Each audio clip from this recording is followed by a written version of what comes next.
On repart les amis, on repart avec Chloé Claire. Bonjour Chloé. Bonjour Stéphane. Directrice générale de Neimer. Alors il y a plein de sujets avec vous Chloé, mais le premier quand même, c'est qu'effectivement, là je parle à une directrice générale. Tout le temps, quand on... Là, alors j'ai appelé data, l'heure du raffinage, on va parler. Tout le temps dans la tech, on parle aux fondateurs. Oui. Et là j'ai une directrice générale. Tout à fait. Directrice générale qui vient d'un grand groupe en plus, c'est oui, ça? Oui, tout à fait. Vous venez de Vinci. Oui, c'est ça. Mais en fait, ça m'intéresse beaucoup. Voilà. Alors, rien que ça m'intéresse beaucoup. Et rien que ça, je me dis qu'effectivement, il y a des fondateurs et il y a des directeurs généraux. C'est pas le même métier. Oui, exactement. Et ça, on se rend compte parce que justement, mon associé, qui est fondateur, Grégory Labrousse, c'est un visionnaire, un créatif, mais un peu moins un gestionnaire. C'est ça. Et donc, en fait, on est très, très complémentaires. Et pour le day-to-day, pour passer à l'échelle, ce qu'on est en train de faire en ce moment avec Neimer et ce qu'on a fait avec notre IPO, on a besoin d'être structuré, d'être organisé, de pouvoir aller de l'avant et de préparer la forte croissance qui nous attend. Et d'un autre côté, il a fallu quelqu'un, il y a 4 ans, pour imaginer qu'il fallait investir dans les data, dans la transition écologique, au moment où personne n'y croyait. Disons qu'il a trouvé un moyen de le faire au moment où tout le monde cherchait le moyen. C'est peut-être plus juste, non? Il y a 4 ans. C'est ça, oui, voilà. Peut-être. Et puis aujourd'hui, il est évidemment à mes côtés, mais justement sur toute cette partie créative, nouvelles solutions, produits, etc. Donc c'est un mix qui fonctionne bien. J'avais une phrase sur la data dont j'étais très fier, donc vous allez vous aussi y avoir droit. C'est comme le sexe adolescent, c'est-à-dire tout le monde en parle, tout le monde en rêve, personne ne le fait. Vous voyez? C'est un peu ça. Il y avait un peu de ça, voilà. C'est un peu ça. Et lui, il a trouvé un moyen. Alors on va y aller autour du bâtiment, mais alors donc vous l'avez dit, IPO, vous avez fait une introduction en bourse pour aller chercher à peine 8 millions d'euros. Oui, tout à fait. Là aussi, c'est un autre mystère, c'est-à-dire. D'ailleurs, tout le monde vous le dit, hein, c'est la question qu'on vous pose de manière récurrente, oui. Mais pourquoi vous imposez les contraintes de la cotation, même si c'est gross, hein, il y en a un peu moins de contraintes, voilà. Quand même, justement. Vous allez chercher 8 millions d'euros sur la data, comme dit Macron, vous traversez la rue, vous les trouvez, les 8 millions d'euros. Je suis tout à fait d'accord, mais d'abord, je pense qu'on est aussi des pionniers, et faire différemment des autres, pourquoi pas? Et puis, en plus, growth, c'est assez léger finalement. Oui. Et ça permet aussi de structurer bien une entreprise. Et vous l'avez dit, je viens des grands groupes. Et c'est vrai que moi, je me sentais à l'aise dans une entreprise qui était prête pour sa forte croissance. Et pour la préparer, rien de mieux qu'un accélérateur qui est finalement l'IPO, où en quelques mois, on s'est vraiment transformé. On a conditionné l'entreprise pour pouvoir y aller. Et ensuite, il y a une question de notoriété. Vous l'avez dit... Je trouve ça génial, Chloé. Ah bon? Ah non, mais absolument génial, parce que ça veut dire... donc l'entreprise a 4 ans. Oui, c'est ça. Ça veut dire que en fait, vous vous mettez sous l'œil public, et c'est sans doute la plus belle protection contre les délires qui pourraient vous saisir. Si jamais, à un moment, j'en sais rien, vous aviez des projets... compliqué en fait à rentabiliser, enfin des choses comme ça. Oui, tout à fait. Non, en plus, aujourd'hui, on a quand même assis notre tech, donc on sait où on va, on a des grands comptes, des clients, mais ce qu'on doit asseoir, c'est la notoriété. Et vraiment, c'est important parce que l'IPO, c'est mieux qu'un petit article qui dit un tel a levé 8 millions avec tel fonds. On est bien plus visible, alors qu'à notre échelle, finalement, regardez, je suis sur votre plateau, voilà. Je m'incline, et vous êtes, et je suis très franc, vous êtes sur le plateau pour ça. Voilà. On m'aurait dit, c'est une boîte qui fait de la data dans le bâtiment. Bon, d'accord, quoi. Ils sont rentrés en bourse, ils ont fait plus 22% à l'ouverture. Voilà. Une semaine un peu difficile pour les autres IPO, donc on était un peu comme ça. Mais oui, c'est ça en plus. Ouais. Non, il y en a qui ont fait la une de la presse, ça s'est très très mal passé. Ouais. Et vous, tranquille, hop. Il y avait une forte demande. Je pense qu'en plus, on est sur de la transition écologique. Donc, évidemment, ça parle à beaucoup de gens. La data, il y a un peu de ce côté de votre citation. On a envie d'en faire. Ouais, voilà. C'est rentrer dedans. Voilà. Et ça permet, en plus, à tout le monde d'y aller. C'est la puberté. Voilà. Et il y a autre chose. Quand on est justement directrice générale d'une entreprise qui rentre en IPO, on a des messages de gens qui vous disent « j'ai investi, je crois en votre entreprise que je ne connaissais pas ». Et sur LinkedIn, j'ai plein de messages comme ça. Et je trouve que, en fait, en se réveillant le matin, c'est encore plus sympa d'avoir ça. Ouais, mais oui, il y a un gros sac à dos là quand même. Et voilà, c'est ça. Ah, ça vient avec le sac à dos. Mais la motivation, c'est quand même très important. Vous auriez pu lever 19 millions d'euros, j'ai lu, tellement la demande était forte. Voilà. Et vous êtes resté quand même à 8 parce qu'en fait, il y a un petit système qui permet d'aller plus vite à 8 et d'être plus léger en termes de dossiers, justement, qui est fait pour les entreprises de notre taille. Tout est pensé, réfléchi. Ah c'est mon rôle. Ah ouais, non mais c'est formidable. Et vous-même, alors, je ne vais pas vous demander votre âge, mais enfin quand même, ça m'intéresse un petit peu. C'est-à-dire, voilà, vous êtes au milieu de la carrière, enfin, voilà, pas beaucoup plus, quoi. Oui, et donc c'est quand même un saut dans le vide. Qu'on fasse ça comme nous on l'a fait, 55 ans, machin, on n'a plus grand-chose à perdre. Mais là, vous, c'est un saut dans... Non, mais au contraire, moi j'avais encore 20 ans de carrière, donc j'avais envie de faire autre chose. Je pense qu'aujourd'hui, on a tous envie de se réinventer. Quand j'ai fait mes études, on pensait qu'on allait faire ses études 5 ans, 8 ans, etc. Et qu'ensuite, on allait avoir une carrière. Et puis en fait, on se rend compte que le monde, il bouge 10 fois plus vite, que tout le monde peut apprendre sur des MOOC, peut faire des choses, etc. Moi, je suis ingénieure et architecte dans le bâtiment, pas architecte en tech. Et je suis aujourd'hui à la tête d'une boîte de deep tech qui fait de l'intelligence artificielle. Et ça, c'est notre monde actuel qui le permet. Donc là, il faut saisir les opportunités. Et en vrai, moi, ça faisait quelques années que j'avais envie de le faire. Et puis, le Covid, finalement, c'est quelque chose, on a été chez soi, on a travaillé, etc. On s'est dit, bon, est-ce que ce n'est pas le moment, finalement? Et je pense qu'il y a eu aussi une accélération de ça. Et Vinci a investi dans Neymar?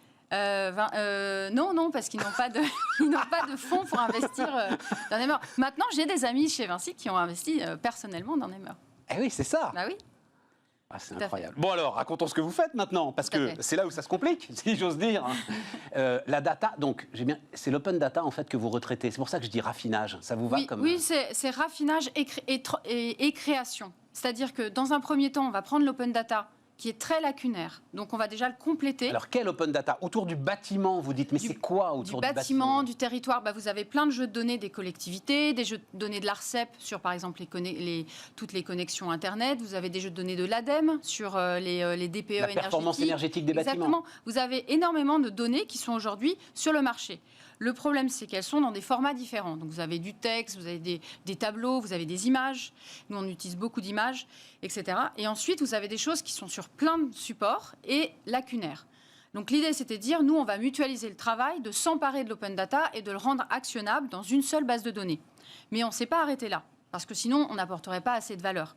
Ce qu'on a fait, c'est qu'on a créé des nouvelles données à partir du croisement de ces données. Les données, chez nous, on appelle ça des attributs. Donc, c'est des attributs à forte valeur ajoutée qui sont créés avec des algorithmes de machine learning et de deep learning qui sont aussi très différents. Ça va très très vite. Pardon. Donc, vous prenez tout l'open data autour du bâtiment, des bâtiments... Des territoires, de l'environnement. Mais comment est-ce que vous déclenchez, comment est-ce que vous dites je vais aller m'intéresser à cette zone-là ou à ce bâtiment-là, etc. C'est quoi le fait déclencheur? Le fait déclencheur, c'est d'avoir désiré décrire le monde physique par la donnée. Comment est-ce qu'on décrit le monde physique? D'abord, on peut le décrire quantitativement. Vous voyez, vous pouvez... Oui, mais mais attendez, parce qu'il faut intervenir sur des géographies précises. Donc, c'est vos clients qui vous demandent, en fait, sur une géographie précise. C'est là que je reviens à mon associé, qui était visionnaire. C'est que lui, il n'a pas attendu d'avoir un client pour avoir l'idée. Il est parti, il a dit, on va décrire le bâtiment, le territoire, et ça va permettre aux acteurs, justement, des bâtiments, de la transition énergétique, de pouvoir s'appuyer sur des vraies données pour pouvoir en fait faire des meilleures stratégies. Mais Chloé, ça veut dire tous les bâtiments, tous les territoires? 35 millions de bâtiments en France. Mon Dieu! Et bientôt l'Europe, puisqu'on est là pour ça, pour l'IPO. Ce qui me fait penser à ce que fait le fondateur de Devialet sur les terres agricoles. Lui aussi est exactement dans la même démarche, qui est une sorte de démarche de bibliothèque, en fait. Tout à fait. Vous faites une immense bibliothèque. Tout à fait. Actionnable. De la data du bâtiment du monde. Tout à fait. Et pas que le bâtiment, vraiment le territoire. Le territoire. Voilà, le territoire, vous avez tous les espaces publics. Mais donc ça peut servir aux promoteurs, mais ça peut servir aux collectivités pour essayer d'organiser la circulation, j'en sais rien, pour essayer d'organiser les flux énergétiques, pour essayer d'organiser... Exactement. En fait, ça sert à toutes les parties prenantes, ce qui fait que, je reviens à la notoriété, en fait, on s'intéresse à toutes les parties prenantes du bâtiment. Donc, ça va aux assureurs, financiers, collectivités, propriétaires fonciers. Sur Vivatech, on est sur le stand d'Orange, donc ceux qui connectent les bâtiments. Tous les délégataires de services publics, des déchets, de l'eau, etc. Donc là... Notre base de clientèle est très large. Donc, et elle va des grands comptes. Attendez, on va revenir sur votre base de clientèle. Mais donc, j'ai compris. OK, open data, je prends l'ensemble de ces données, donc je les raffine et j'en fais ce que vous appelez des attributs. C'est ça? Exactement. Tout à coup, ce sont des métadonnées, quoi, d'une certaine manière. Alors, ce sont des données qui veulent dire quelque chose. Ce sont des informations qui caractérisent quantitativement, qualitativement, les bâtiments, parce que ce sont nos premiers cas d'usage, mais aussi le territoire. Mais les bâtiments, si vous voulez, vous pouvez savoir le ratio de surface végétalisée d'une parcelle, d'un bâtiment. Vous pouvez savoir quels sont les matériaux de toit. Vous pouvez savoir s'il est connecté ou pas à la fibre. Vous pouvez savoir si, dans un scénario 1,5 degré, 2 degrés ou 2,5 degrés, quel est son risque climatique, etc., etc. Donc, on a une palette. Et en fait, c'est cette palette-là qui fait la richesse de la proposition de valeur de Nemer. Si vous voulez juste 2 informations, peut-être que cette grande bibliothèque qu'on vous offre n'est pas la meilleure solution. Si vous avez besoin de plein d'informations tout de suite actionnables sur l'étagère, eh bien, vous venez chez nous. Oui, alors, pour donner un exemple, Oui. Les assureurs Oui, tout à fait. sont parmi vos premiers clients. Exactement. Donc, on a un partenariat avec un actuaire qui s'appelle Adactis et on a fait une offre qui s'appelle Smart Home Pricing for Insurance, parce qu'on vise déjà l'international. Mais non, vous avez déjà 35 millions de bâtiments. En France, il nous faut l'Europe après. Allez, continuez. Alors, je continue. Donc, en fait, ce que l'on fait, c'est d'améliorer le parcours client pour ces assureurs. Quand un nouveau client vient pour de la multirisque habitation, il faut qu'il réponde en moyenne à 20 questions.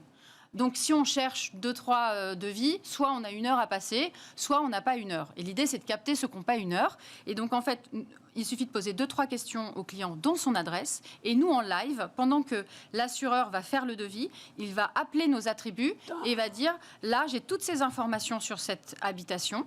Et il peut y avoir aussi des données de sécurité sur les vols dans le quartier ou des choses comme ça pour l'assureur. Exactement, qui sont parfaitement publiques. La résistance des matériaux au feu, Tout à fait. Et vous savez que, par le exemple, sous-sol, habiter près d'une bretelle d'autoroute est un facteur de risque pour le vol. Et donc, nous avons, grâce à Adactis, qui a donc cette expertise métier de savoir quelles sont les caractéristiques. Et on a testé 70 attributs. Aujourd'hui, on en a une trentaine qui servent pour l'assurance, mais on en a testé 70-80.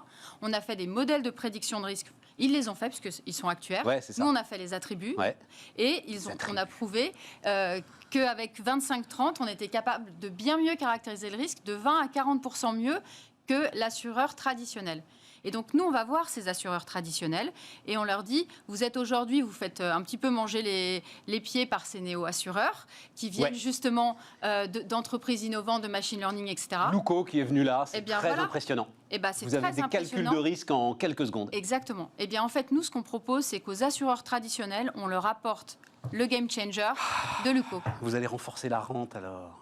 Non, pas du tout. Vous étiez formidablement sympathique depuis le début. Non. Et là, voilà, sur les 30 dernières secondes, ça se dégrade. Vous allez passer moins de temps à comparer les prix de vos assureurs, puisque vous allez répondre à presque aucune question. Bon, 20 secondes, donc 35 millions de bâtiments en France. Ouais. Et l'idée, c'est quoi? C'est d'inventorier tous les bâtiments du monde développé? On part sur l'Europe, et puis après, on verra. Quelle histoire, quelle histoire, quelle histoire. Formidable. Chloé Claire, donc, directrice générale de Neymer, notre invitée sur Bismart. On va finir avec une jeune femme qui nous accompagne très régulièrement, Gabrielle Alperne. Vous allez voir, philosophe, la culture va sauver l'économie.